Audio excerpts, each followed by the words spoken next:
Good evening, everybody. My name's Omane Abu.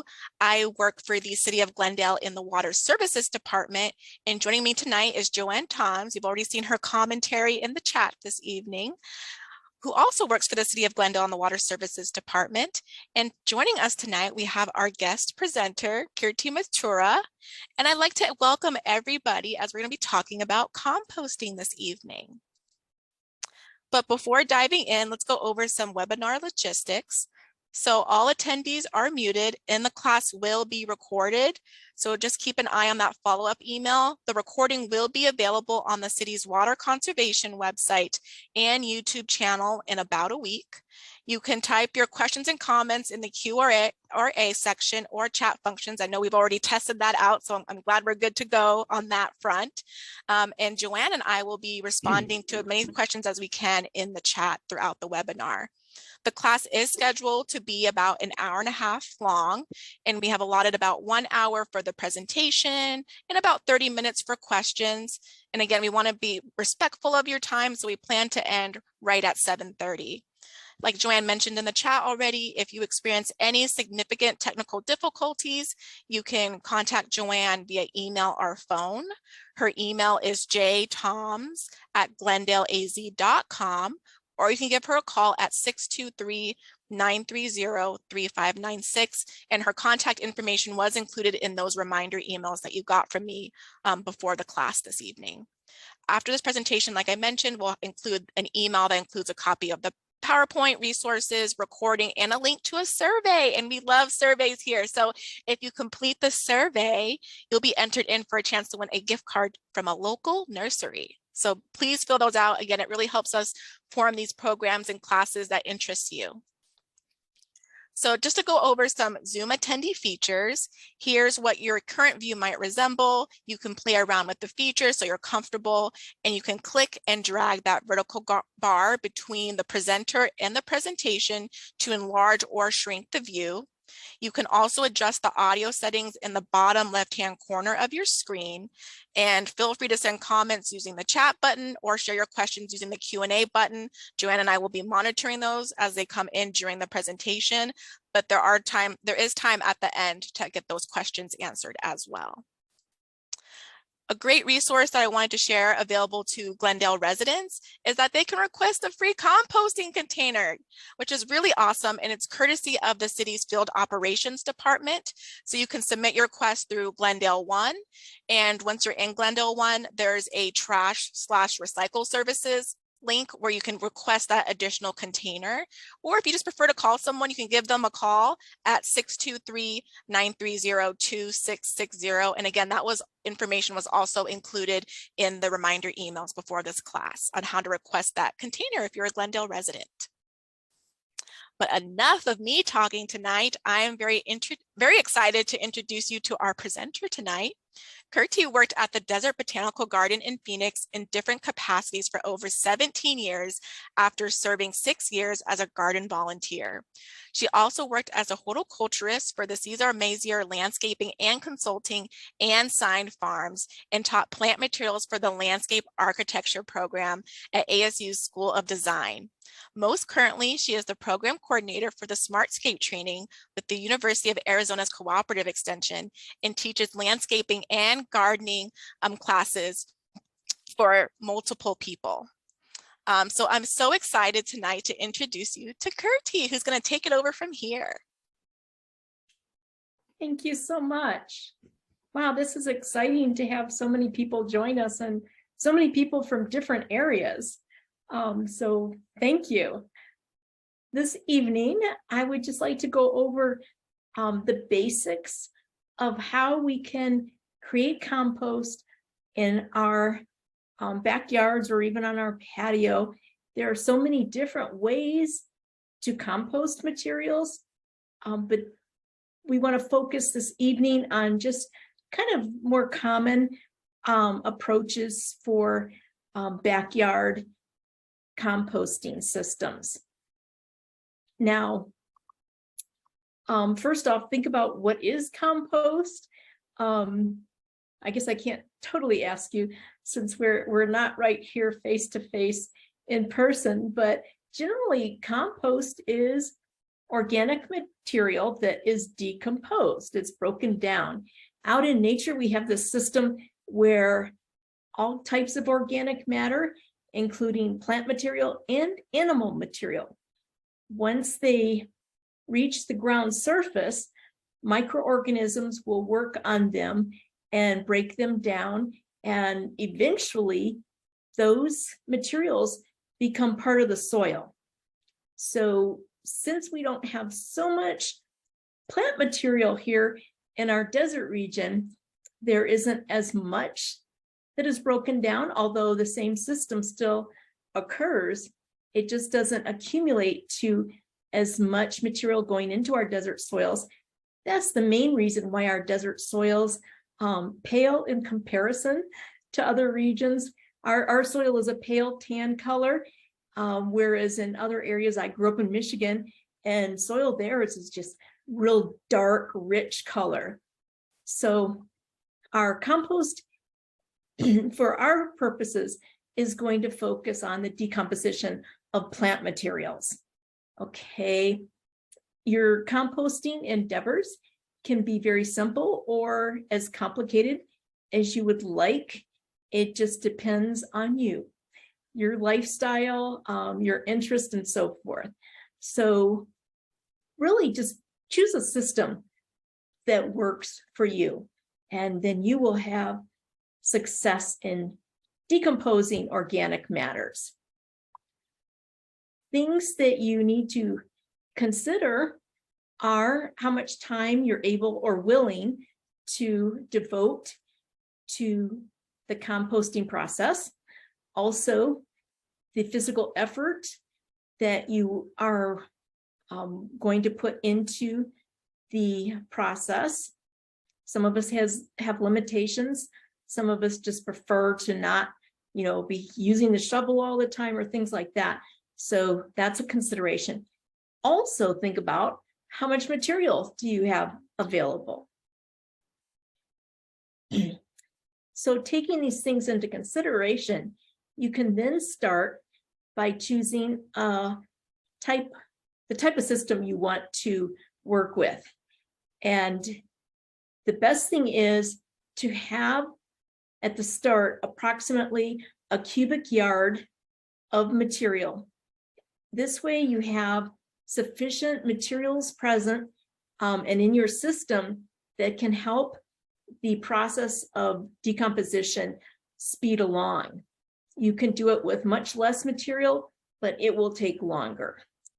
The size of your system depends on how much room you have in your yard, and also the amount of materials that you have available.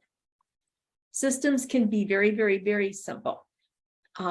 Just a pile or a heap can be your composting system.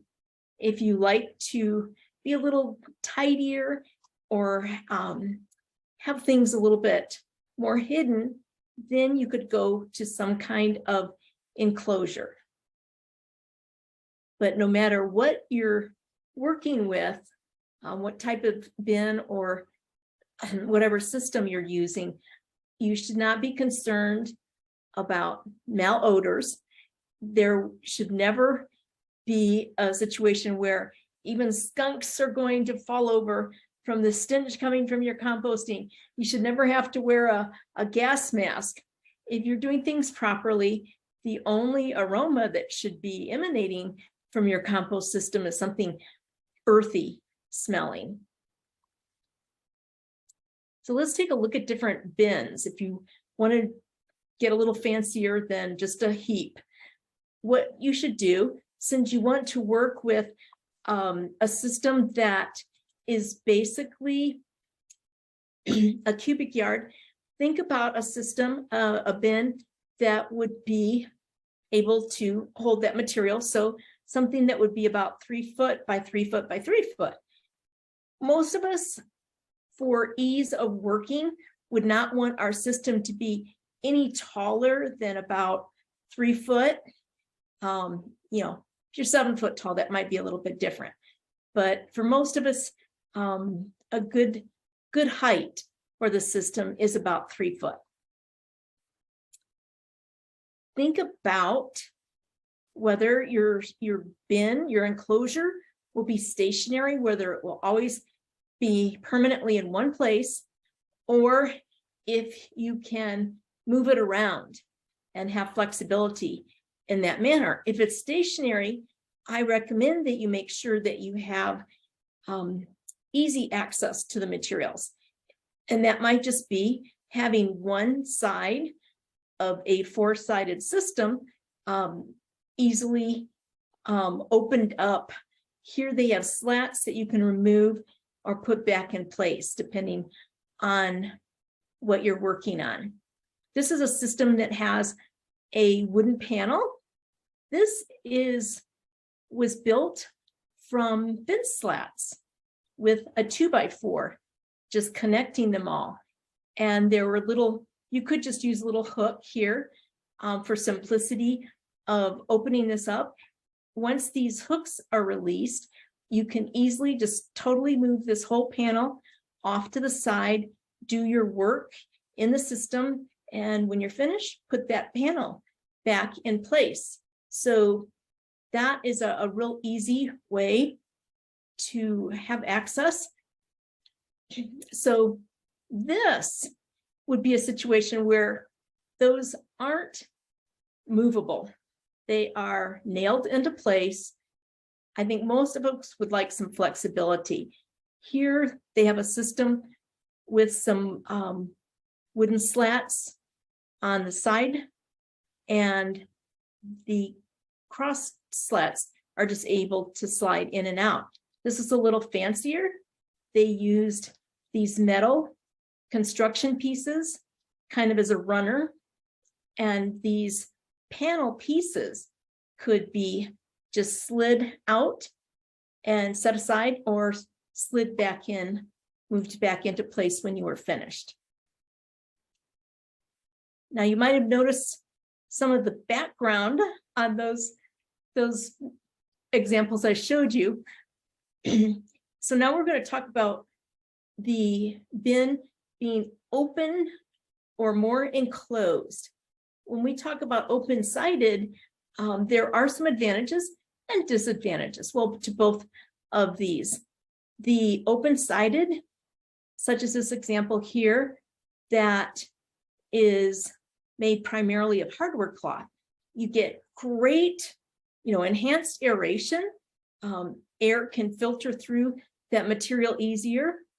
With an enclosed system, that aeration is decreased, but no matter what you're using, you'll notice that the manufacturer has added some little slits or slots here and there to allow air to enter.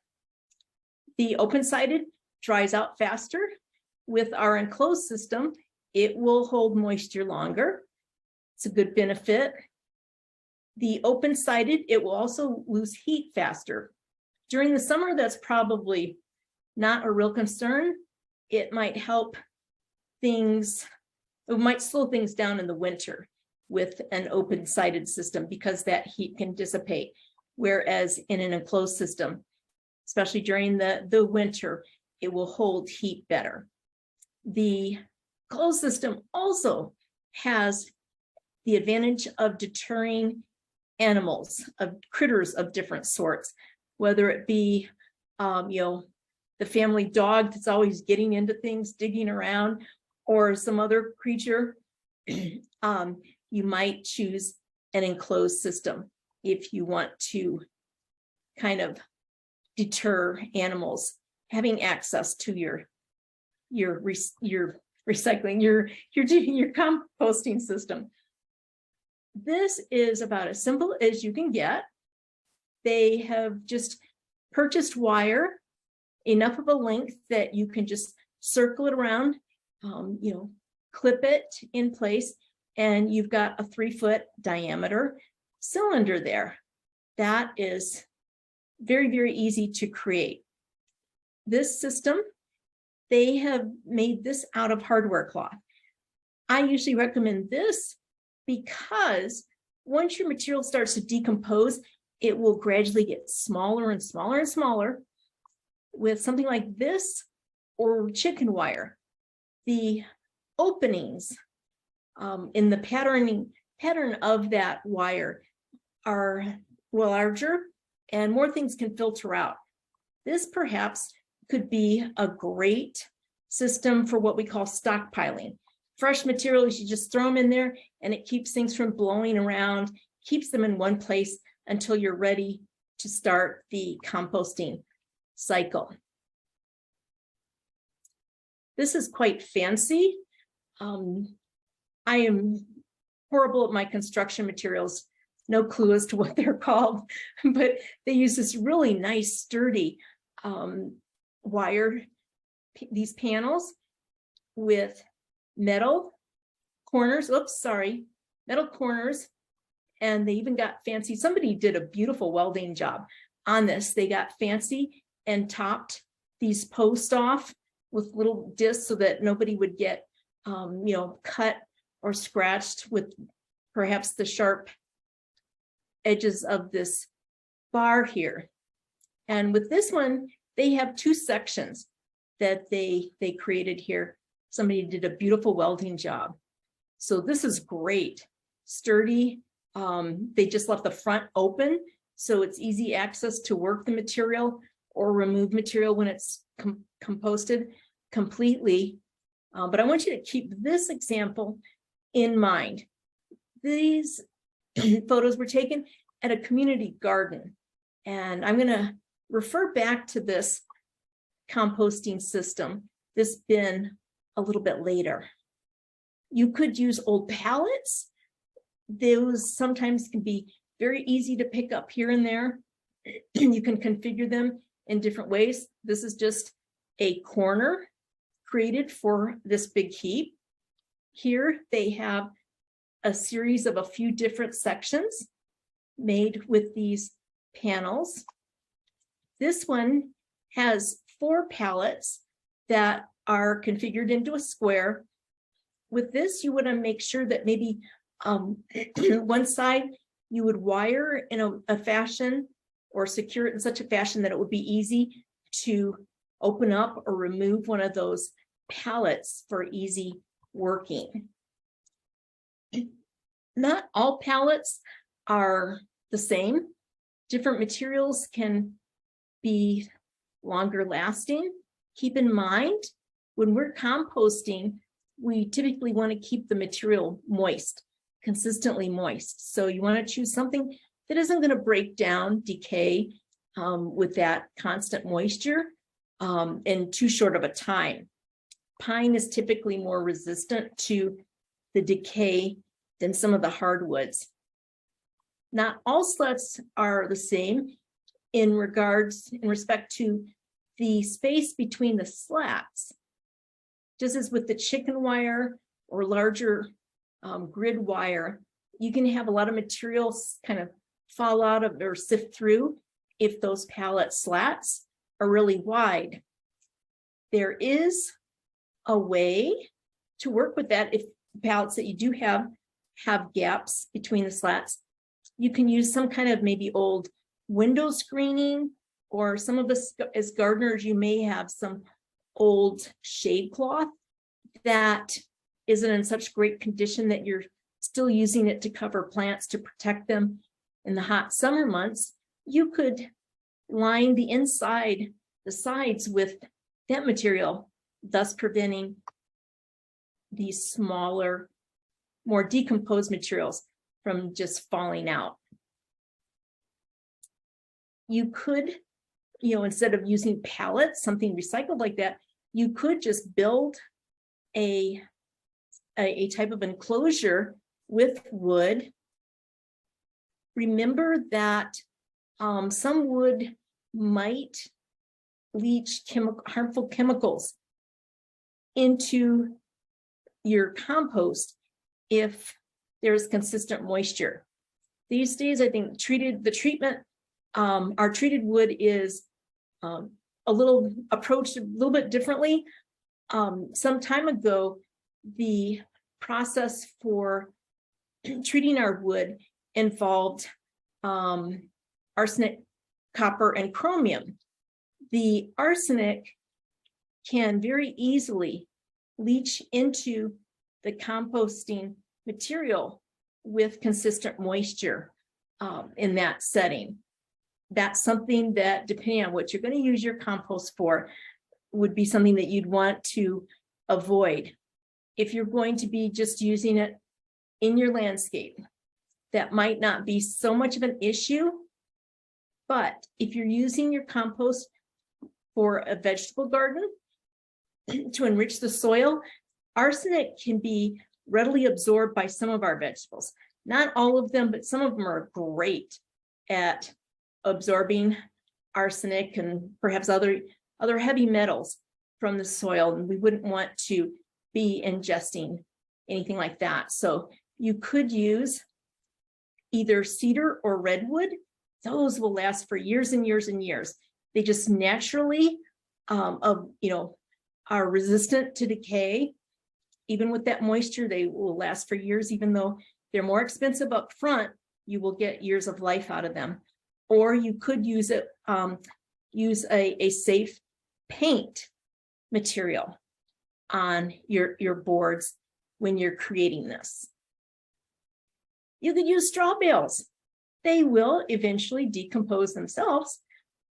Since they are packed so tightly in the process of making those bales, though they should last at least for a few years, couple or few years, before they themselves become part of the decomposition process. You can use cinder blocks.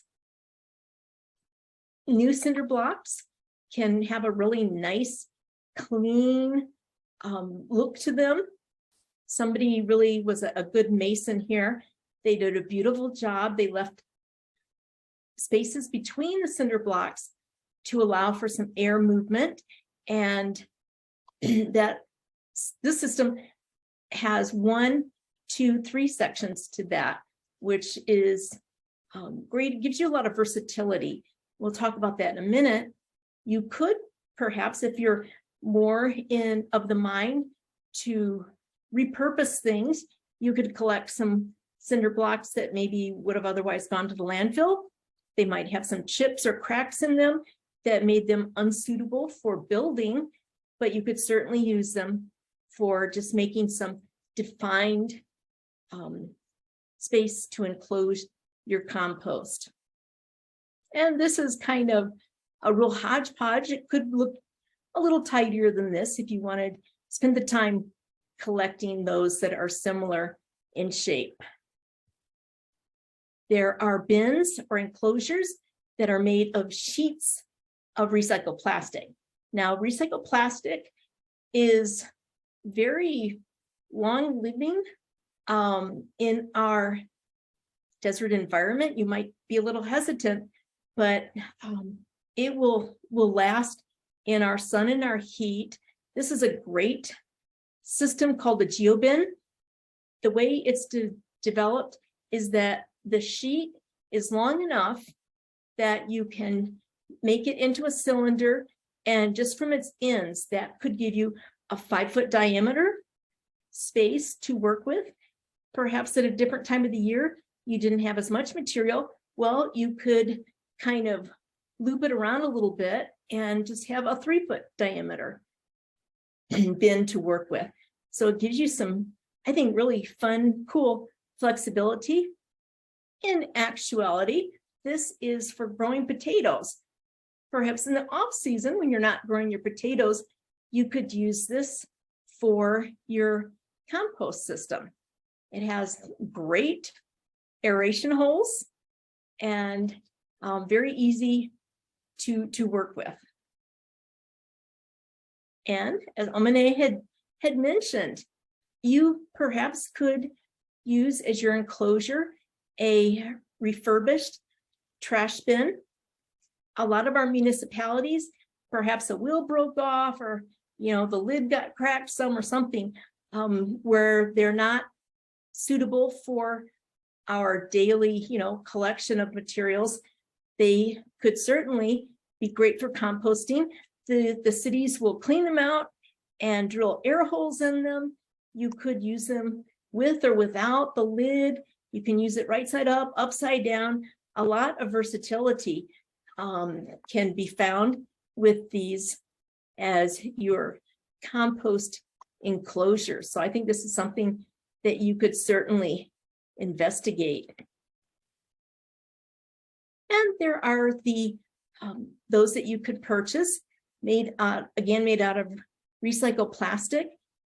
All, different companies have different configurations. In general, they all have, built-in method for air to get into the system. And generally they have a lid. This one, the lid's off right now. Some of them, or most of them, probably have a little door at the bottom, if that might be helpful to remove some material from the bottom of the system without having to dig into it. This one has horizontal slits on all the sides. This one has some slits above and below these structures here, and some vertical slits around the circumference of this one. There are also commercial systems available that are often referred to as tumblers.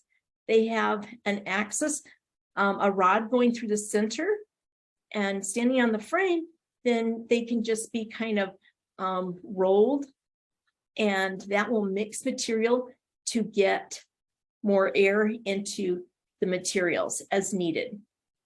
This can be something fun, perhaps, to get youngsters interested or excited about helping with the compost system.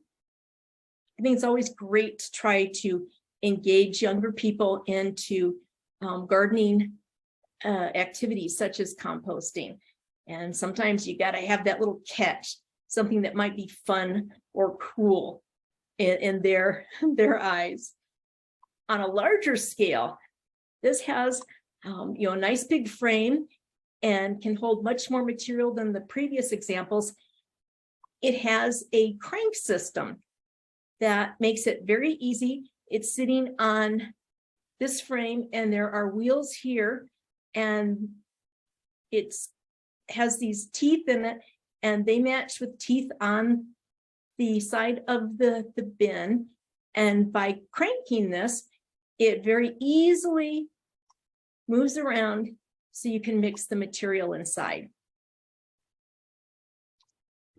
So you can see there are so many different options as to having different enclosures. If you prefer that over just a heap, my suggestion is, no matter what, do not have a pit as your composting system. If you remember, if you were here back in 2014, I think it was beginning of September, within a 24-hour period in the valley, we got about 5 inches of rain. Admittedly, that doesn't happen very often, but when it does, if you're composting in a pit, oh my gosh, you can have a soupy, smelly, disgusting mess on your hands. So always do your backyard composting above ground to avoid that situation. And the enclosed bins, no matter what, they're not sealed.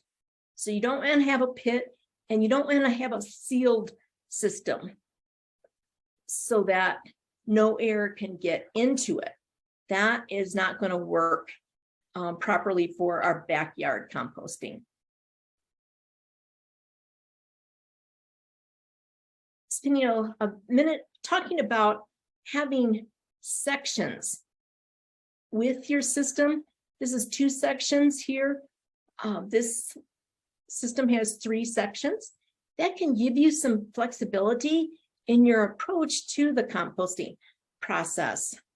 And you can try different approaches, see what works best for you. If you have the space, I think having 3 sections is ideal. Having at least 2 is great also. Pardon me. I myself just have a small yard, so I have one enclosed bin and that's it.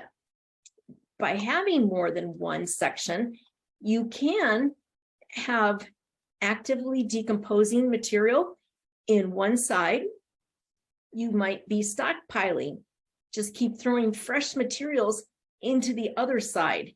Once this side is fully decomposed, then you can kind of start focusing when you have enough material, your cubic yard over here, you could start the process there.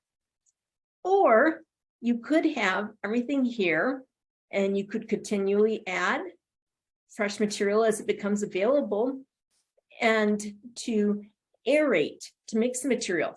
You could move everything from this section to that. And by the time you do that, all of that material is well aerated, which aeration is important. So there's different ways you could utilize different sections. The important thing, another important thing to think about is accessibility. When you're locating your system, make sure it's easy to get to. With human nature, a lot of times, if it's too complicated, if you have to go through a maze or, an obstacle course to get to the compost bin, a lot of things might go into the garbage bin instead of getting decomposed. So easy access, I think, is important. This is in a friend's yard. They actually built one of those tumblers. Yeah, they're that type. Total do-it-yourselfers. So they got one of those, I think, 55-gallon drums, plastic drums, and created their own tumbler. It's in the back corner of their yard, and it might look kind of like difficult, but alongside here is a pathway around their vegetable and herb garden, easy access. Back door from the kitchen is over here, so it's easy access, as well as from the other side, easy access for any materials that they're collecting in their landscape can easily go into that compost. This example is where I used to live, and my great passion is plants. So, I look at plants in a nursery, it's like, gotta have one of those, gotta have one of those, one of everything. Well, very, very tiny yard. And I thought, well, although this is not to me offensive looking at all, but I thought, well, one of my favorite shrubs, I'll put it right here. And that way, looking from the back patio or from inside the house, it will camouflage this. Well, that shrub naturally would grow to 6 foot tall and wide, and it became almost impossible to get around to put the compost, materials, add materials to the bin. And also it got so large right here on the side that it was difficult to get in here and really easily work the material to mix it and so forth. So not the best setup.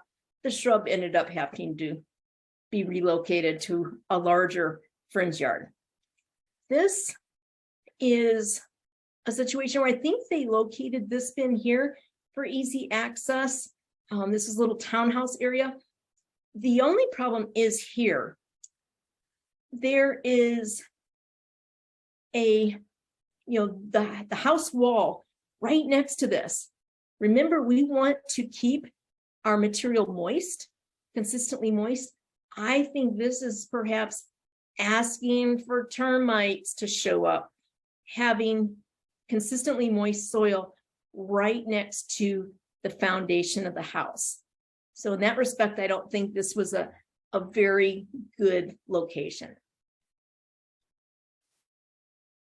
This is, I showed you this example a little earlier. A friend of mine lived in an area where there were so many critters that could access his yard that he built a nice, good sized, fully enclosed vegetable garden. Right outside of this enclosed vegetable garden, the rebar that you see here, he could come out of his vegetable garden and boom, right here, He could add any of the material from the vegetable garden, also easily accessible to adding material from the landscape, as well as getting food scraps from the kitchen out to this location.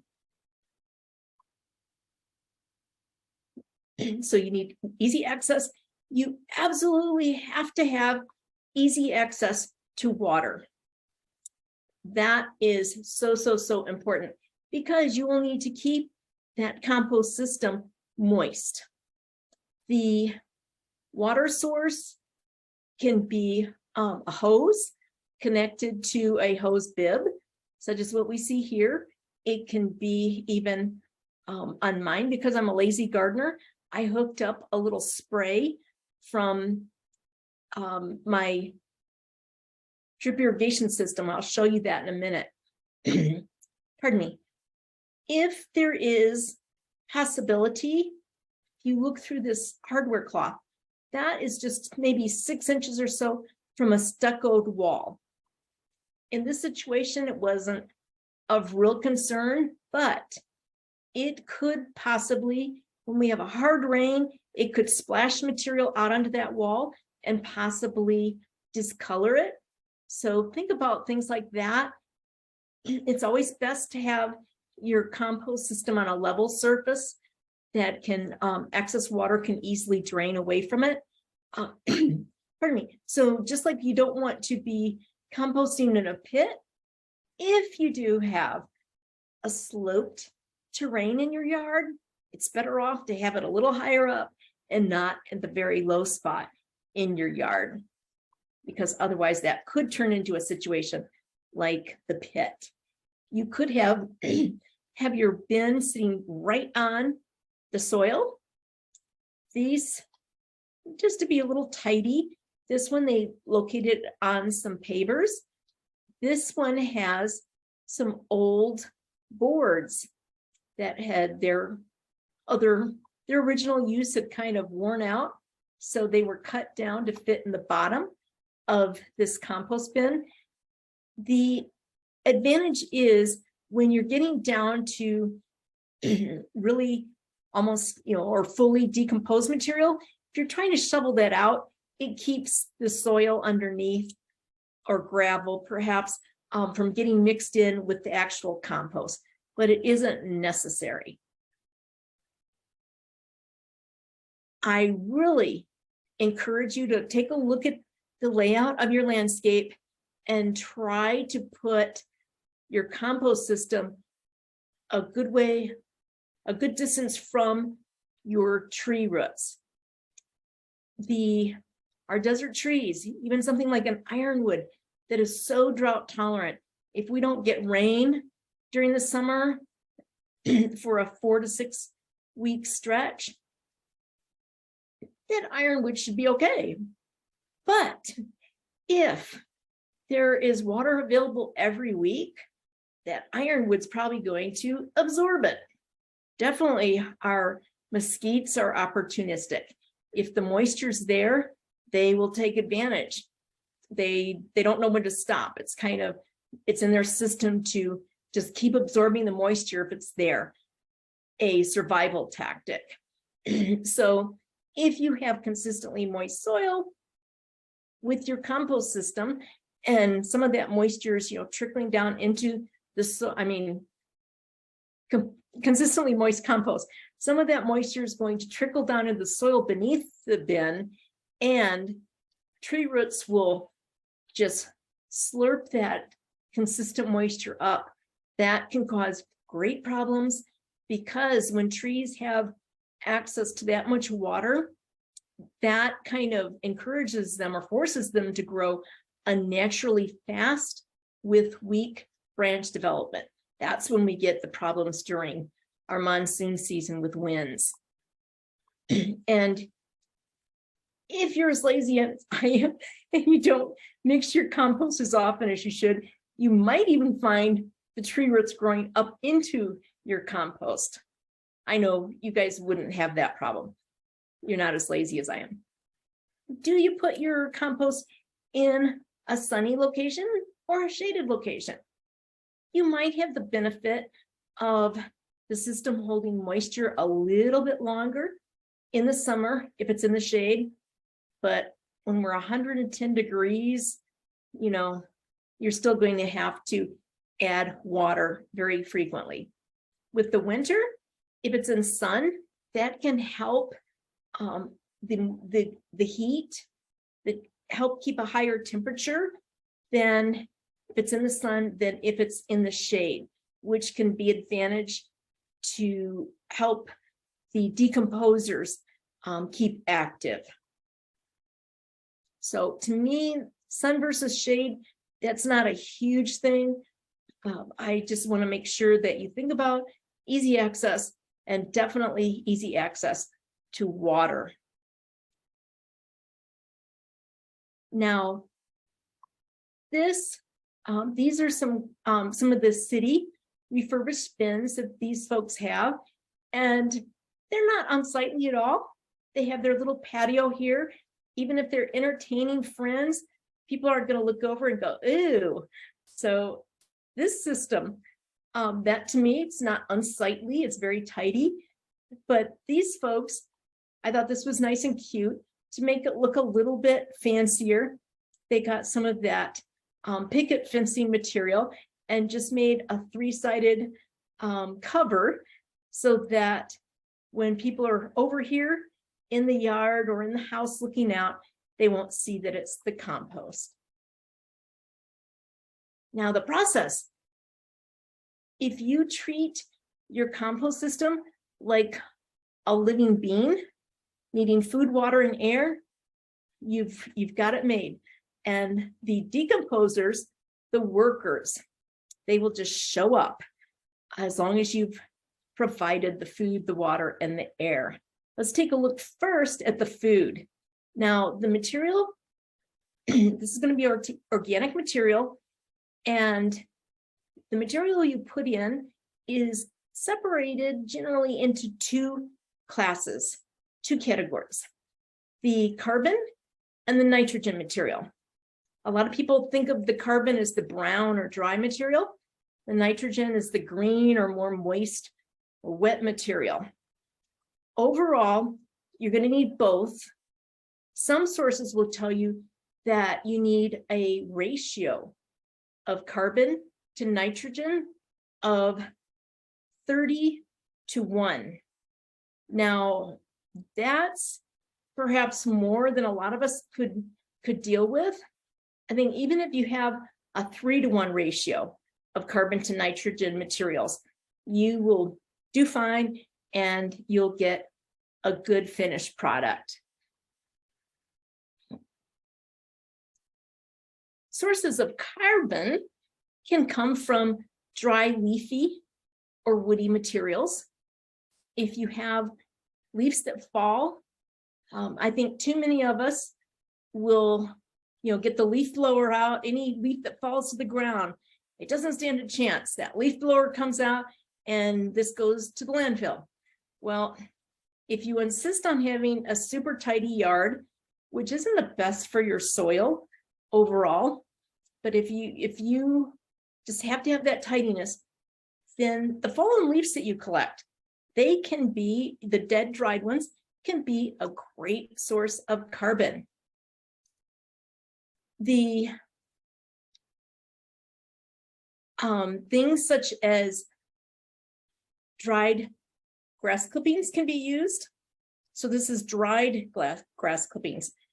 I am paranoid about Bermuda grass. If any of you have ever tried to remove Bermuda grass from an area that you did not want it, you know what a nightmare it can be. My feeling is, especially since I'm a lazy gardener, I don't want to invite or create a problem. So therefore, I try to keep any and all Bermuda grass in any form from going into my compost system. The even dead, dried Bermuda grass, there may have been some little seed heads there when that lawn was mowed. And if you don't get your compost hot enough, that Bermuda seed can be transferred into your vegetable garden where it will happily sprout and then you've got a nightmare on your hands. So my recommendation, if you want to use grass clippings, just stick to the winter rye. Our winter grass is not at all aggressive and cannot withstand the conditions that the Bermuda can. So that's a safe thing to use, even if there are seed heads in it. You could use straw. Mentioned that before. Again, know your source. Perhaps straw is from a field where there was a lot of Bermuda grass kind of, weaving its way through. That would not be a good thing in my mind. You could also use chipped or shredded branches from pruning activity, or if you don't have that material, a lot of us see those tree workers, the arborists around town, where they have the big chipping machine at the back of a big truck, and big branches are going into that. They get chipped up into small pieces and shot into the truck. If you see one of those that's somewhat near, a few blocks from your house, stop, introduce yourself, say, hey, I could really use some tree chips, and most likely they will be thrilled to offer you this material. They can swing by, give them your address, they can swing by and drop it off the foot of your driveway probably. Now be aware, they will probably drop the whole load, but don't worry, you can use this in so many different ways, not just for your composting. This is like the best mulch for the surface of your landscape that will benefit the soil and therefore your plants of all types in so many great ways. And also your gardening friends, let them know, hey, stop by here with a few trash cans and, fill her up and share some of these chips with your friends. Just make sure that you ask the tree workers, make sure that the tree that they're pruning or removing, there aren't any diseased parts there. If that is the case, then say, thank you, maybe next time you're in the area, I can catch you. But you don't want diseased wood chips going into your system. You could also use wood shavings. If you do woodwork, as long as it's not treated wood, that could go into your system. Coffee filters. The filters are a great source of carbon.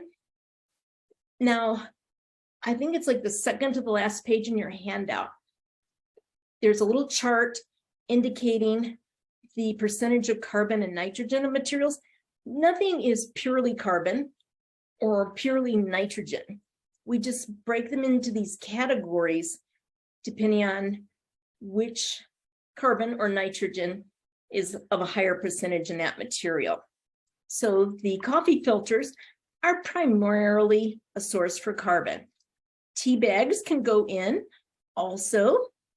Shredded newspapers, as long as it's not the Sunday ads that are printed on that shiny paper with lots of color, that's not a good thing to put in your compost. Paper bags, you can tear those up and put them in. Cardboard, egg cartons can be torn up, not the type that is made from the styrofoam, but just the cardboard, the pressed paper ones can go into your recycling. These days, there are tablewares of all different types that could go. Mostly these are designed to be decomposed in more of a commercial system because, well, if you think about it, they're holding food, including liquids in some cases, soups and whatnot, beverages. So they're sturdy, even though they are made of material that can be broken down. So you can put these into your system, just wipe off any food debris, and you can put them in. Just be aware, in our home composting systems, these materials will take maybe 6 months or a year or so to fully break down so that you can't even tell what they were originally. When we look at our materials that are compostable or biodegradable, instead of that triangle symbol that we have with our recyclables, you'll usually find, oops, wrong way, the arrow is going this way, Kirti, a circle indicating that it is biodegradable. So examples, this was from one of those soup dishes that, you know, you just add your hot water and wait a few minutes and then you have soup for lunch. That can be broken down. I put one in my system, and I think about 6 months later, it still had most of its form. It had gotten to be kind of eggshell thin. However, these were flatware, biodegradable flatware, and after about 6 months, they're starting on their way to decomposing. You might have compostable shopping or grocery bags. These aren't widespread yet still because they are more expensive, but I'm seeing more of these in different stores around here and there. So those are sources of carbon. You could, as nitrogen, looking at that source of the food, this would be the green materials or moist things. So our kitchen scraps, fruit or vegetable things coming out of our kitchen that we haven't used. If you're making stir fry with zucchini, you can, the butt end, which would be the flower end, and then the stem end, you can chop those off. They can go into the compost. Once you chop up your zucchini and add it into your stir fry though, leftovers, you're not going to want to put in your compost. The reason being, you've probably added, even if it's just a tiny bit, you probably added some oil and some sort of salt product, whether it be a soy sauce type thing or some other salt.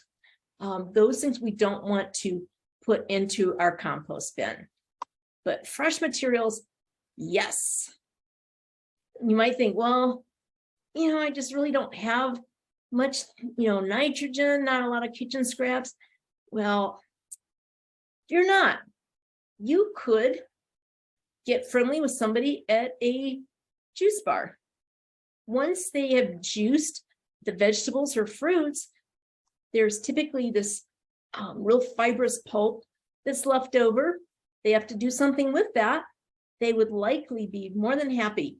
Show up with a clean 5-gallon bucket, and they will probably just, you know, be happy as can be to fill that up for you. Some other nitrogen sources would be coffee grounds. Remember, the coffee filter is more of a carbon source, but the grounds are more of a nitrogen source. Okay, you don't drink coffee, no problem.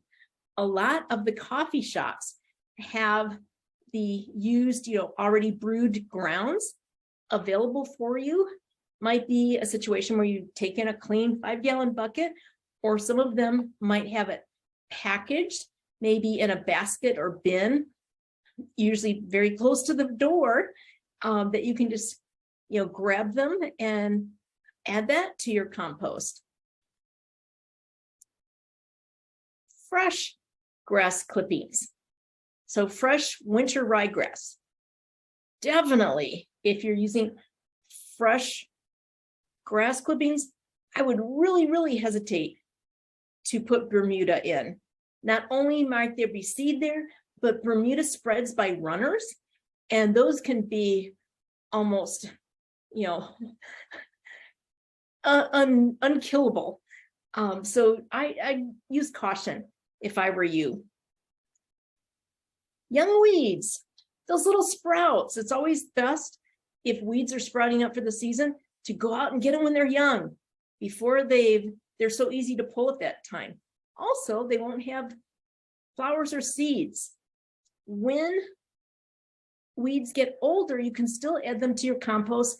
I would at that point recommend that you remove their flower heads, any seed, any fresh yard or garden waste.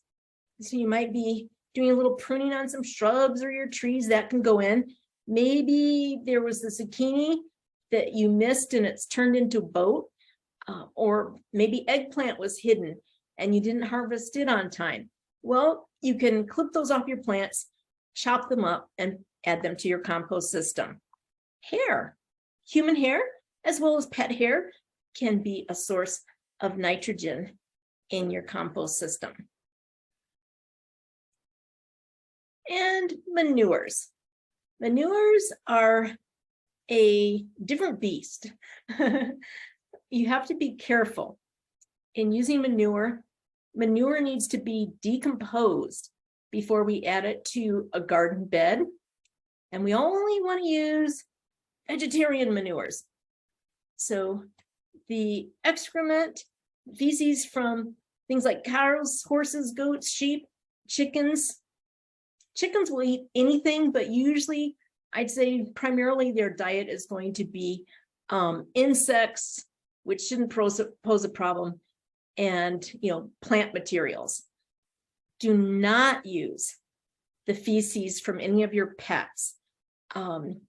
Cats and dogs, they eat typically meat products, and there could be some kind of a pathogen that is, pardon me, that is carried into your composting. Birds, they might have diseases, so it's best to totally avoid using excrement from your pets.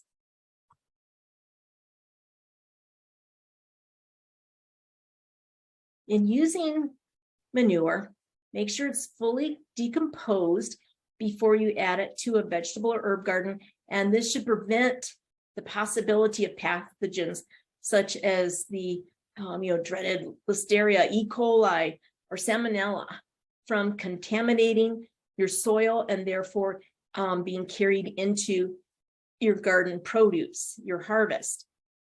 And also, with it fully decomposed, then not only are you going to greatly reduce any risk of the pathogens, but you can also then help make sure that the manure isn't going to be in a state that it can burn your plant roots. Another caution with manure, at certain times of the year, cows or horses, animals like that, they might be given salt licks. That manure you would want to avoid. We do not need any more salt in our desert soils, and those salts can carry through your composting and then be incorporated into your vegetable garden. You may have heard or been told that you need to make layers of carbon and nitrogen in your compost.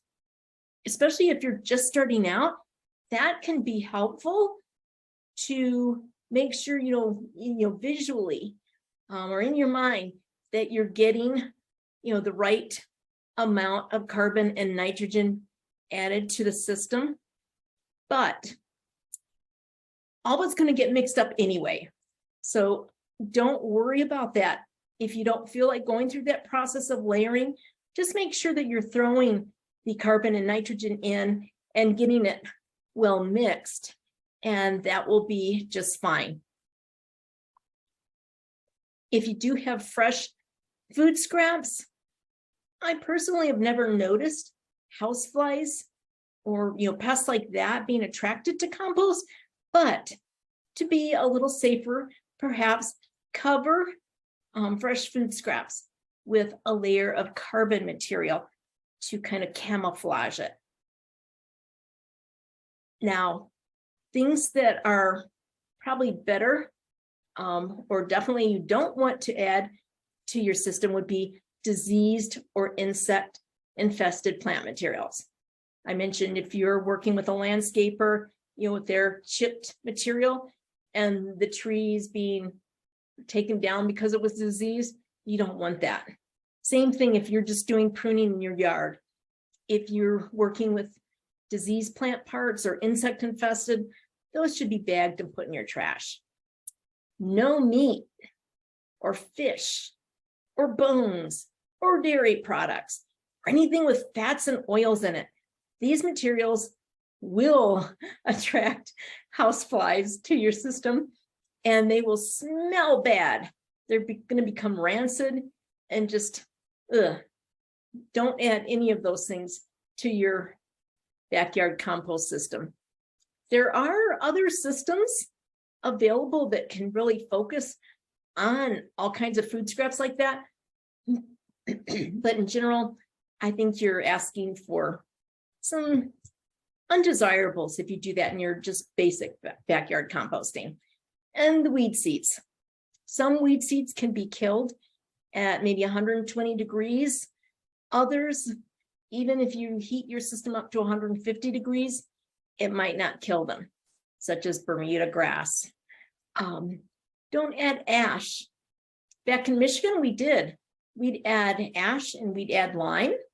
But here, our soils, we have plenty of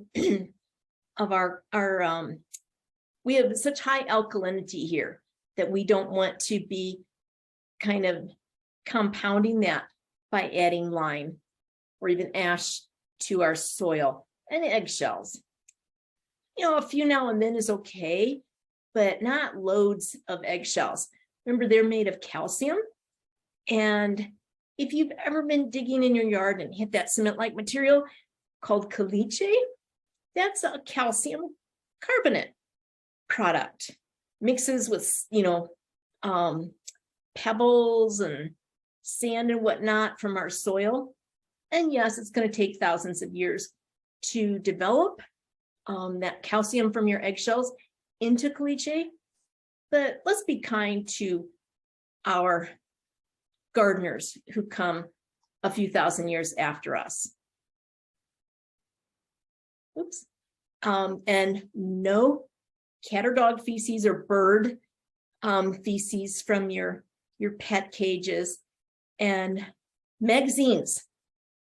I mentioned the Sunday ads that were in color. Magazines, that glossy paper with all that color ink, loads of hydrocarbons and probably other chemicals there that we do not want to add into our compost system.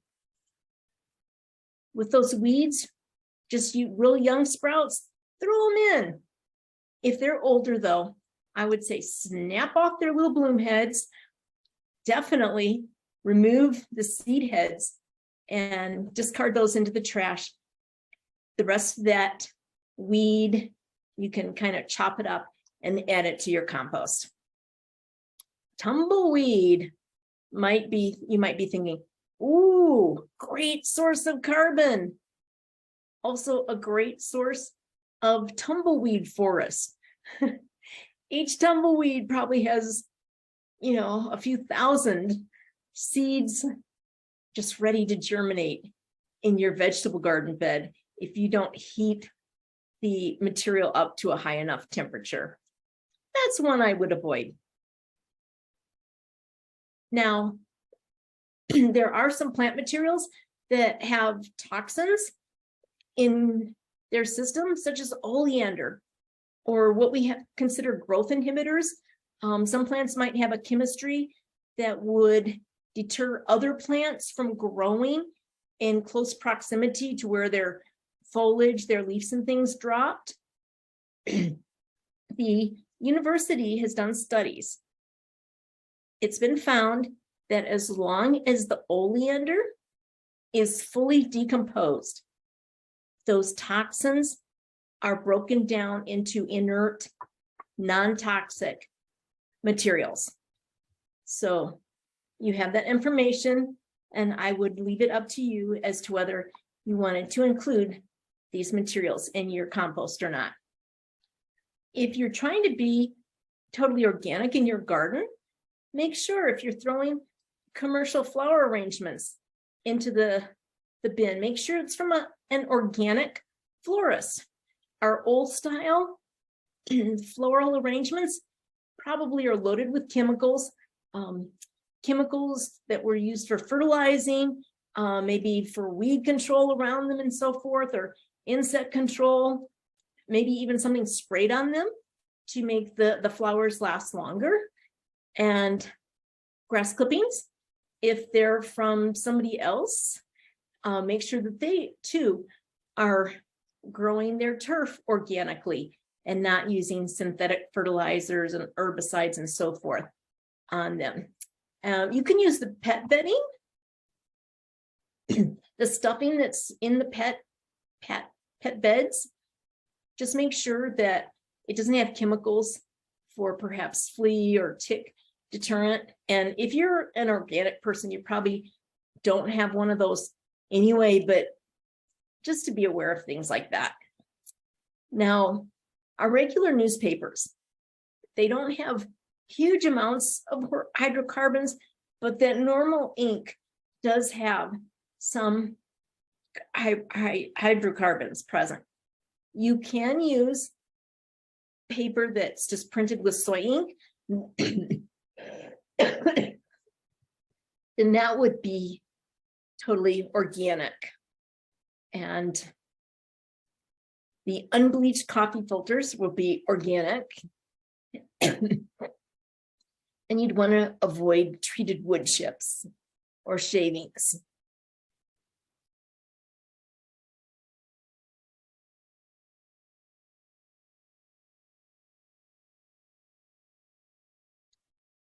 Okay, so that's the food, the carbon and the nitrogen sources. Let's look at the water. We want our soil, our compost, to be constantly moist, moist like a wrung out sponge.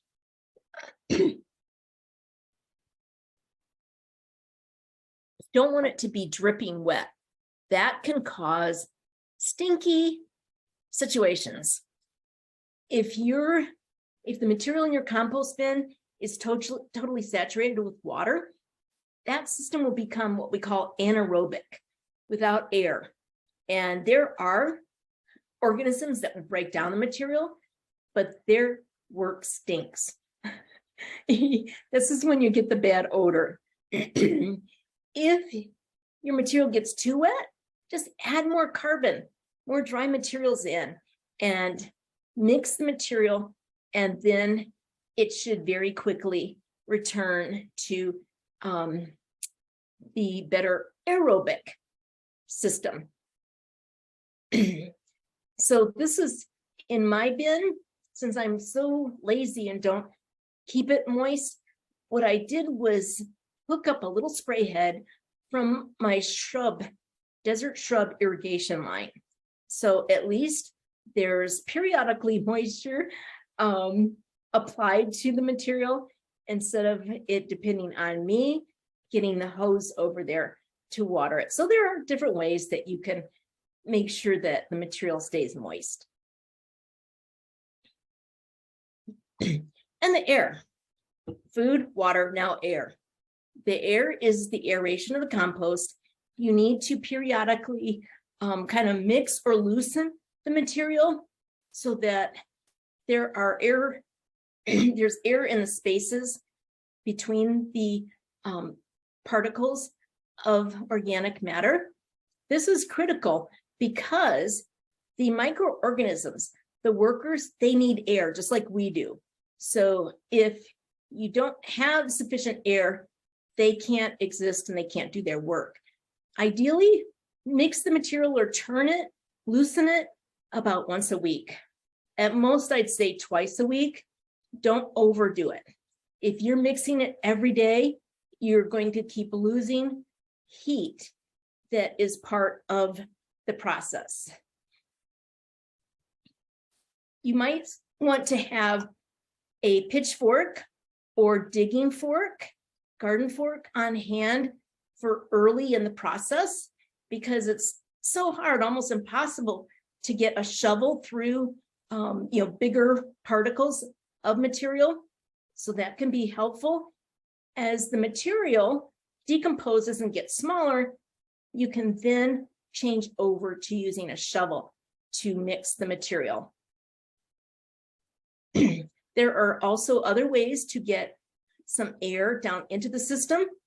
If you can't mix it, then you might have a few PVC tubes with lots of holes. I would drill extra holes into this myself, but tubing placed in a few locations in the compost system, and you're going to leave these empty so that air goes through there and can infiltrate the material farther down in the compost material. There are gizmos, such as this winged aerator. You push it down into the compost material, and with this handle, you will release these little wings or levers. As you push it in, they're going to be tight against that bar. The that lever will let them flip out, and then you just pull this up. It won't mix the material, but it will loosen it. Same principle with this compost crank. It is like a great big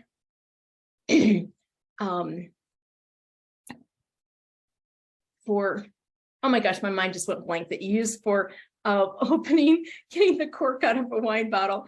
So the principle is you turn it, so it's going to go down into the compost.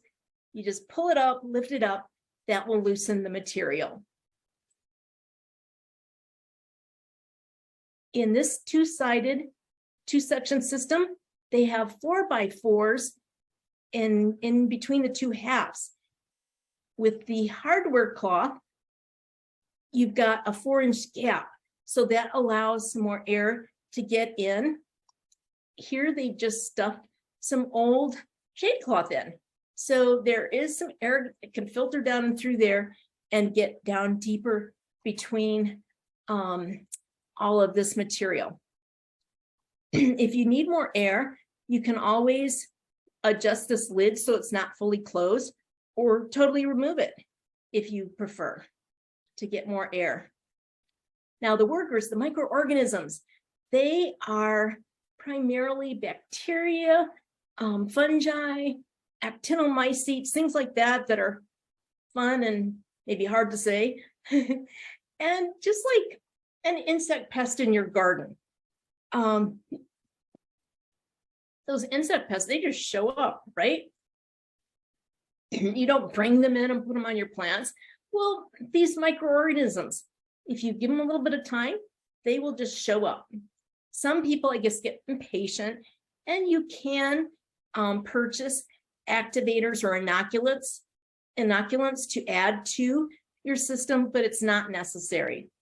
Even a small shovel full of soil contains these microorganisms, not in a great number, but it will be some that will help speed things up.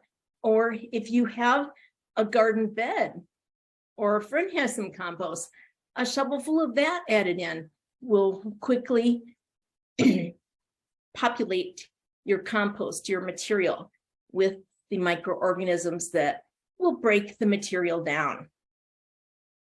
So whenever you see activity like, velvety green okra, blacks and reds and whatnot, that's a good thing. That's sign of a decomposer active in your system. And this is a really great thing. You'll find that fungus will make these kind of webby, traveling, almost root-like mats in the system. That is visible proof that the fungus is working and breaking down materials. So remember, we want to encourage the aerobic microorganisms. The anaerobic ones are the ones that show up when your material is too wet. and then the system starts stinking. So aerobic, there are different workers, different types of bacteria that are active at different stages of the decomposition. We have one group called the psychrophilic bacteria that are active when our system is just starting out and the temperature is cooler. They're going to be working, they're going to be creating heat in the system. When your system gets to be about 50 degrees or even up to 120 degrees, the mesophilic bacteria move in, and they're the workers.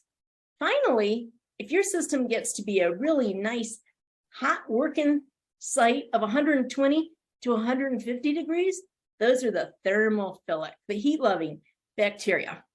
Okay, you don't need to really know this, but it might be interesting to some of you to know that there's this range of bacteria that they're all helping at different stages of the decomposition to break your material down.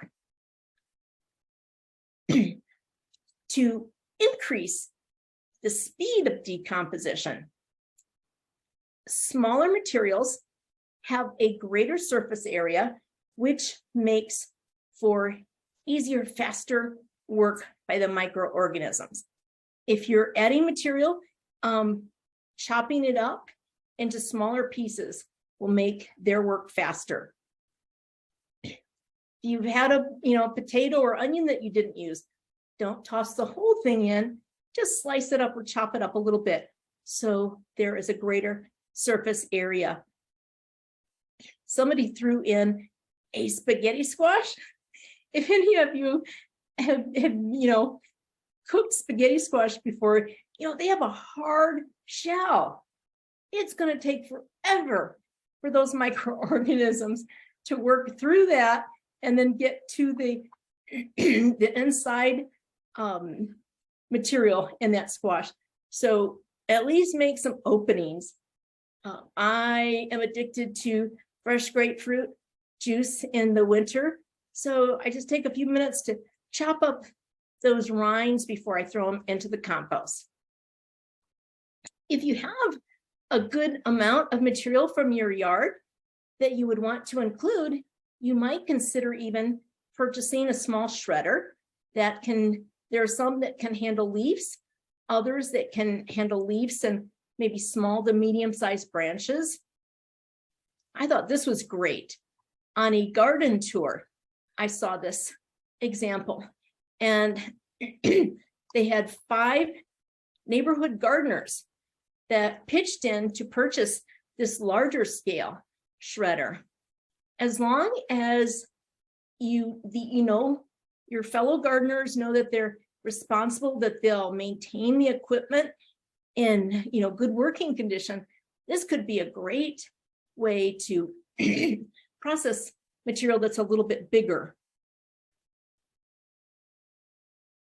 In addition to those microorganisms, we also have macroorganisms, larger creatures that help break down materials. And some people might think, you could have pill bugs or the crickets, beetles, roaches. Believe me, roaches and crickets do not come or appear because you have a compost system. They are there, they're everywhere. It's just, you might notice them more if you're mixing your compost, but I would much rather have crickets and roaches focus on my compost material, breaking down larger things that would then help the microorganisms than have them interested in trying to get into my house or otherwise affect my landscape. So these can be big helpers. And if you watch the temperature, I really suggest, this can be fun for kids, but it's very beneficial, having what we call a compost thermometer. It has a very long rod. This is used to every day or every couple days, push this into the center of your system. That's why it has that long rod. And track the temperature. If the temperatures, our system will work kind of like a bell curve. It'll start from a cooler and get warmer, warmer, warmer, warmer, warmer, till it gets up to about 120 or 50 degrees if you're really keeping it moist and turning it once or twice a week. And if the temperature is climbing, all of a sudden you see a decline in the temperature, most likely that means that the microorganisms do not have sufficient air to do their job. By mixing or loosening the material, you should have their activity return, and you'll see the temperature climb again. So it's going to plateau at about 140, 50 degrees or so. And that's when weed seed and roach or cricket eggs are killed off easily. If you don't get it that hot, then there might be some of these organisms that persist in your system. So to start with, you're going to stockpile material till you have about a cubic yard. And then with the composting system, you're going to have material, go through its bell curve cycle of temperature. Meanwhile, you're turning the material, keeping it evenly, lightly moist. And once it finally, the temperature starts to decline, you know that composting, the decomposition, is pretty much done. And you allow a few days for that temperature to decline, what we might refer to as curing.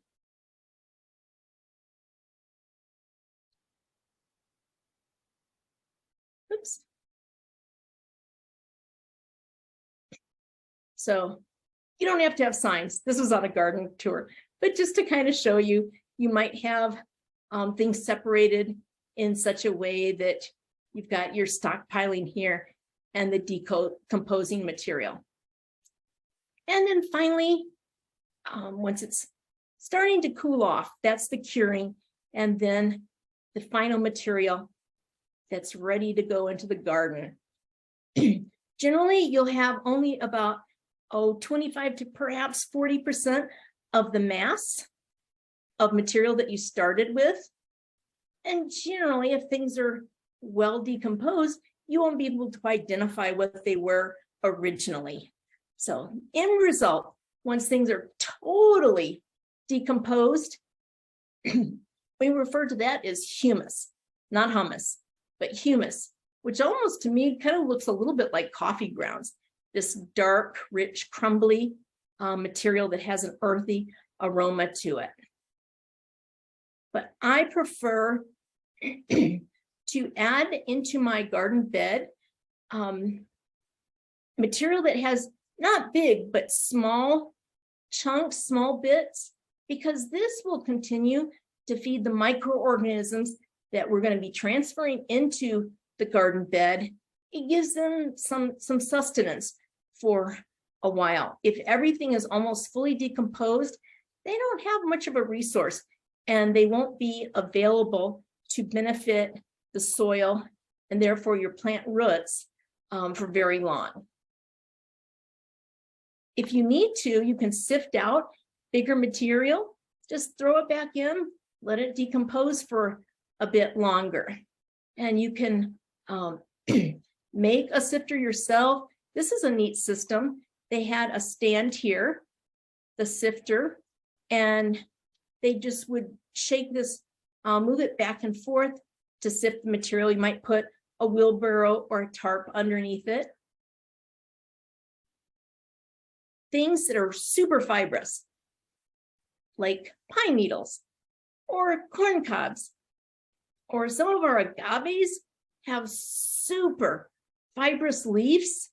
That material is going to take a long time to break down, but that's no big deal. You just let it keep cycling and keep throwing it back in to decompose some more. So what we're going to do is use this great material, our finished compost, to enhance the soil structure, water holding capacity, and provide good aeration in our vegetable garden beds, or some of our herb gardens, or for annual flowers. The compost can loosen a heavy clay soil, or if you have more sandy soil, that compost will help hold water for a longer period of time, and nutrients also. Pardon me. And it just makes for a nice movement of water through the soil, not too fast as we would have with sandy soil, or not too slow as we do with a clay soil. Also, over time, adding compost to your vegetable garden soil, it's going to help bring our high pH alkaline soil, it's going to help bring that pH a little bit closer to neutral, which is definitely preferred for most of our traditional vegetables. So once the material is fully decomposed in your soil, then that will be releasing small amounts, gradually releasing small amounts of nutrients into your soil. This will help reduce the need for fertilizer. Overall, though, with our desert soils, I would say you would still be needing to apply fertilizer a few times during the growing season in our desert environment. You just wouldn't have to add as much, perhaps, or as often. So those microorganisms, we want to keep them active in our soil because they offer so many benefits to the soil environment that make things, make that soil more of a hospitable growing medium for our plant roots. If you do see things like this, don't freak. These might be examples of fungus that are just feeding upon the remaining organic matter that you incorporated into your garden soil. They will not harm your plants. They're just there to continue the process of decomposition. So I thank you. I hope this gave you an idea of some, the basic principles for creating a wonderful compost material in your backyard. I do want to mention though, I don't think I made it clear. This is not to be used to mix with backfill soil if you're planting desert landscape plants. That can cause many problems. What you'd want to do if you want to help those plants, use compost as a top mulch around the root zone of those plants, and it will help hold more moisture in the soil for a longer period of time. Eventually it will decompose and be incorporated into the soil, but we don't want to mix compost in with the native soil when we're backfilling around a planted tree or shrub or even perennial here in the desert. So do we have any questions? Yes, but first I'd like to thank you for such a fabulous presentation. It was so engaging with the pictures and showing all the different examples, and we got so much great engagement in the chat. So virtual round of applause, because that was just wonderful. You definitely gave us the dirt on compost for sure. I love that last slide. So our first question is, on average, what's the time frame from start to finish to having compost that you can use in your garden? If you're very diligent, you keep the material evenly moist. You turn it once or twice a week, and you've got a good mix of carbon and nitrogen. You might be able to get a finished product in 4 to 6 months, maybe a shorter period, but I'd say that's pretty typical. If you're lazy like I am, and it might be moist and dry, or you don't turn it often enough, it might take a year. So it can vary. Oh, that's awesome to know. Yes, it's definitely for people who are patient, that's for sure. But as I say, if you're diligent, if you really work with your compost, I'd say easily within 6 months, you will have a good finished decomposition to add into your vegetable or herb garden bed or use with your annuals. Thank you for that. Another question, these are kind of two questions that are related together, is would the upcycled trash bins that are made of plastic leach bad chemicals into the compost, and then the same with pallets, would that also leach chemicals into the compost? With the pallets, it would depend on the wood that pallet was made of. So I would maybe check as to the material that pallet is made of. With the recycled plastic, I've not heard of chemicals leaching into that, material with it being moist. I'm not aware of any of that, but if anybody has any other information, I would love to know about that. Yeah, I've never heard of that either, but yeah, definitely good food for thought for sure. Someone had a question that they gather leaves from their pool using their skimmer. And so would that be safe to add to the compost pile? Because that's a good point with like the chlorine or maybe the salts that could probably have an effect. I would say maybe if you could, this might seem kind of crazy, but maybe if you could put them in a bucket and let them soak for a day or two, of fresh water, that would hopefully pull any of the chlorine or things like that out of the leaf tissue, and then it should be okay to use. Yeah, thanks for that. And as long as it's not a huge amount, yeah. I don't think there should be a problem adding that into your compost. I love the tips. Someone had a question that one of the slides it mentioned about not using like colored magazines or colored paper. Is that in regards to like the ink and the dye that's used? Yes, exactly.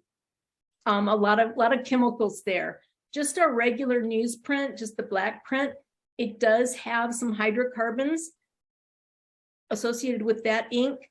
But when we look at those colors, there are a lot of other chemicals in addition to the hydrocarbons. That makes sense. Someone included in the chat that once you start turning the pile and doing everything and moistening, do you continue to add materials or do you only just continue on what's in your pile? That is, to me, personal preference. I continually add material. Even when I was actively composting where I used to work, we would oftentimes just keep adding fresh material. We would just sift it out. If a lot of the material were fully decomposed and we were ready to use it, we would just sift it. And any of the material that still wasn't processed sufficiently, we'd throw it back in. If that seems like more work than what you'd prefer, then definitely you can have your stockpiled material and then just the working compost where you're not adding any more fresh material. But either way is fine. And then a question just came in. Is the time frame for the process once you've got the full cubic yard? Do you have to start a new pile or bin while the first is decomposing? So that would kind of be along the lines of that previous question. Yeah. Oh, I see the next. Oh, I think you're answering this now. Oh, how funny. And then another question, which you kind of elaborated at the end as well, but should they mix any soil with their compost to use it like in their garden? I know you mentioned not using it for desert plants except for like as a top layer, but should they mix any type of soil with the compost? Yes. Yeah, you'd want to make sure that you have a range of the nutrients that are found in a soil, and also just overall that creates a better environment. The only exception is if you're working in containers. If you're working in the containers, I would say start with a good potting soil, and certainly for vegetables and things, add compost into that. Mix it with that as well. Awesome. I feel like that's all the questions that I've tracked that we have, but I know we're past time, so I appreciate everybody taking time to join us tonight.